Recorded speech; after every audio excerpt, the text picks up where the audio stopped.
Hello guys, പുതിയ വീഡിയോയിലേക്ക് സ്വാഗതം. ഞാൻ നിങ്ങളുടെ A6 ഇലക്ട്രോണിക്സ്. നമ്മൾ ഇന്ന് നോക്കാൻ പോകുന്നത് ഈ പ്രോലോച്ച് ബോർഡിലെ ലൈൻസ് നമുക്ക് എങ്ങനെ കൊടുക്കാം. ഇതിൽ ബാസും ട്രബിളും പിന്നെ നമുക്ക് ഔട്ട്പുട്ട് ഇൻപുട്ട് ഇതെല്ലാം നമുക്ക് ഫിറ്റ് ചെയ്ത് നോക്കാം. അങ്ങനെ വയറിങ് പരിപാടി കഴിഞ്ഞു. ഇത് അവിടെ നിന്ന് വന്ന ആഡ്സ് 5.1 ഔട്ട് അത് നേരെ ഇതിൽ ഈ പ്രോലോച്ച് ബോർഡിൽ വരും. അത് ഇവിടെ നിന്ന് വന്നിട്ട് വേണം ആംപ്ലിഫയർ ബോർഡിൽ പോകാൻ. ഇത് കൺട്രോൾ സ്റ്റീരിയോ കൺട്രോളാണ് നമുക്ക് മെയിനായിട്ട് വേണ്ടത് ഇതിന്. അപ്പോൾ നമ്മൾ ഇതിലൊരു കൺട്രോളെല്ലാം കണക്ട് ചെയ്ത് കഴിഞ്ഞു. ഇനി ഈ അറ്റത്തുള്ള കാലിൽ നമുക്ക് ഒരു ആമ്പിൻ്റെ ഇൻപുട്ടാണ് മെയിനായിട്ട് കൊടുക്കേണ്ടത്. അങ്ങനെ ഗൈസ്, ഫ്രണ്ട് പാനൽ ഒട്ടിച്ച് കഴിഞ്ഞു. ഫ്രണ്ട് പാനൽ ഒട്ടിച്ചത് എന്തിനാണെന്ന് വെച്ചാൽ നമുക്ക് കൺട്രോൾ സെറ്റ് ചെയ്യാനാണ്.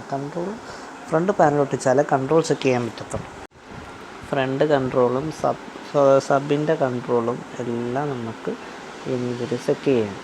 അത് കഴിഞ്ഞതിന് ശേഷം അങ്ങനെ ഗൈസ്, വയറിങ്ങിൻ്റെ പരിപാടിയെല്ലാം കഴിഞ്ഞു. മാസ്റ്റർ കൺട്രോൾ സെറ്റ് ചെയ്തു.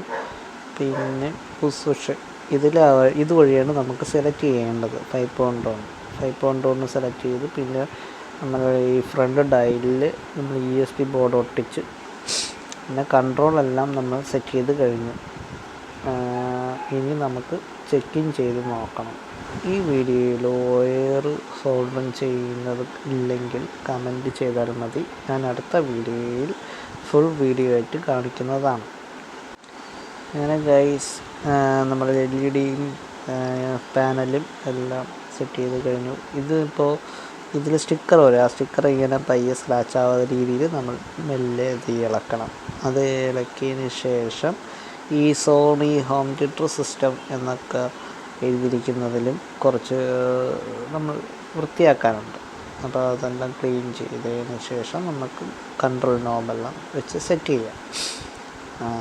ഇതിങ്ങനെ പയ്യെ ഇളക്കി അത് താനെ ഇളകി വരുന്നതാണ്.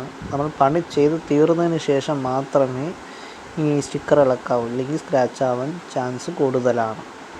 അങ്ങനെ ഗൈസ്, വയറിങ് എല്ലാം കഴിഞ്ഞു, ടൈ എല്ലാം അടിച്ചു. ഇനി ആ ബോർഡ് നമുക്ക് സ്ക്രൂ ചെയ്ത് സെറ്റ് ചെയ്ത് കഴിഞ്ഞതിന് ശേഷം നമുക്കൊരു ചെറിയൊരു ടെസ്റ്റിംഗ് വീഡിയോ ആകും.